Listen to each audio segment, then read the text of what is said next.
Folks, Larry Winget here, back with another episode of Ask Larry Anything, the YouTube series where you can ask Larry Winget anything in the world you'd like to know, and as long as your question is of general interest, I'd be happy to answer it. Just write me at info@larrywinget.com. Please follow me on Facebook at Larry Winget fan page. Today's question.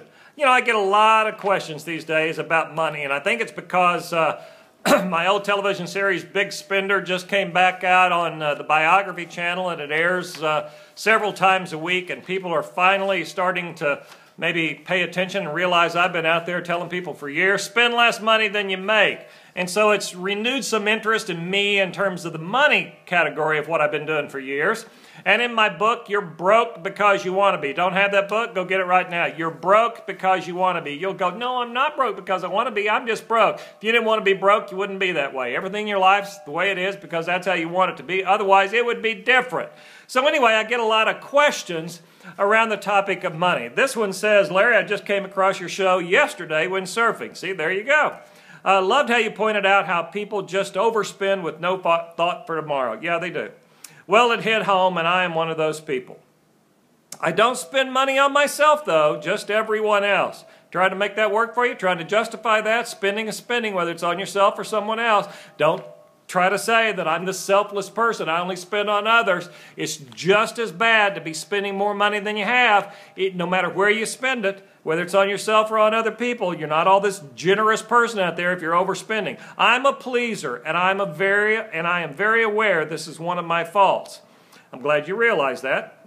I am unable to save money. Unable to save money. If somebody going putting a gun to your head and said, you're not going to save money. If you do, you will die.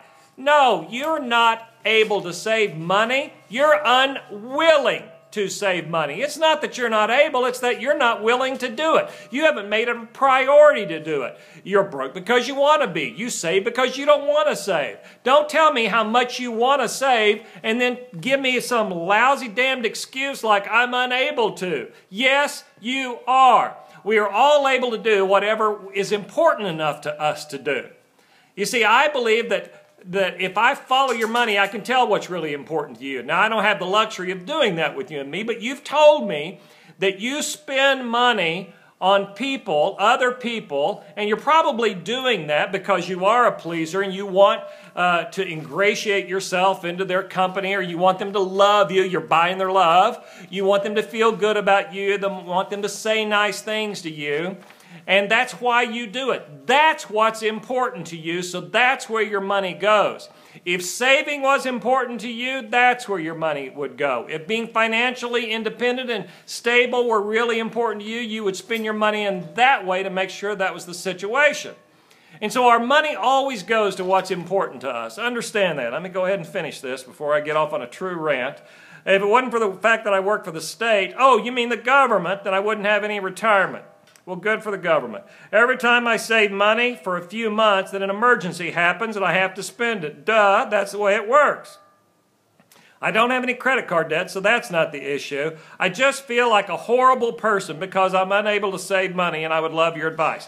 Now, most people, and listen, I've read every financial advisor stuff out there, and I know the way they would approach it, and I know all those lovey-dovey, circle up, hold hands and sing kumbaya idiots would say, oh, don't feel like a horrible person. You're not a horrible person. You're a fine person. And then the unicorn would jump across the rainbow, and the puppy dogs and the kitty cats would play back here. And I do have a puppy dog playing around back here somewhere.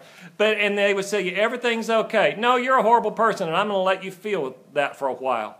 You see, I think people should feel the pain of their stupidity. When you feel the pain of your stupidity, even to the point that you tie some emotion to it, that's when you start to change. So go ahead and wallow for just a moment in the fact that you are a horrible person. Have a Jimmy Swaggart moment. Go to the mirror if you need to and let tears run down your face. Let your mascara go down like old Tammy Faye used to do. And say, oh, Lord, I've been an idiot. It's because you have been an idiot. Now, get over that. You've been an idiot. You felt like a horrible person. Now it's time for you to fix it. Make a priority in your life the fact that you're going to save some money. How do you do that? You pay yourself first. You pay your savings account first. Go right now with the next money that you get. I don't care where the money comes from. If you've got money right now in your checking account, you go put 10% of that money in a savings account. Right now, 10%. No matter how much money you have, you go put 10% in that savings account. Remember, I believe in the 70, 10, 10, 10, 70 principle. Save 10%, give 10%. Invest 10% and learn to live on the 70. You need to right now start making saving your priority, which means you put it there first. Before you spend one dime of it on anything, you save at least 10% of your income.